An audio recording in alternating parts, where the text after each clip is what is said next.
All right, everybody, so as you can see, we got the Bursa Bp9cc. This is a 9mm. I have it here for size comparison. This is the car CM40. Okay, this is a ultra subcompact.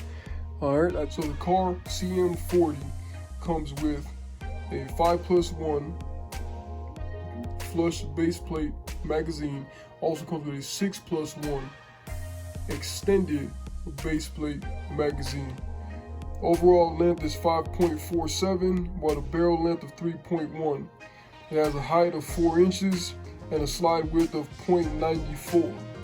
And unloaded weight is 15.8 ounces. Now, the Bursa Bp9cc is a 9mm handgun. It's ultra slim, compact. Okay, it does come with 2 magazines inside the box. I only show one here. Each magazine holds 8 rounds. It has a barrel length of 3.3 inches, an overall length of 6.35, and a width of 0.94.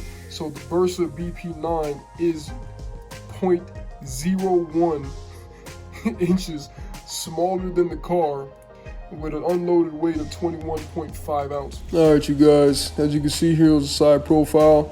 The Bursa has a taller grip and a longer slide. It also has a single slot Picatinny rail there, while the car does not. You can see that better picture of the Picatinny rail. The car is a much shorter gun. The Bursa is supposed to be thinner, but you can barely tell. You hold them in your hands, you really can't tell at all. As you can see, there's a difference in the grip. The car is completely shorter. It makes it easier to conceal.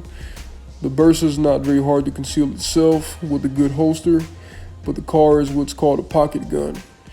As you can see in this picture right here, you've got to have your pinky out if you got large hands, and with the plus magazine, you can actually get a full grip on there. While the Bursa, without the plus magazine, you can actually get a full grip. All right, you guys, well, I appreciate y'all stopping in to check out this brief video.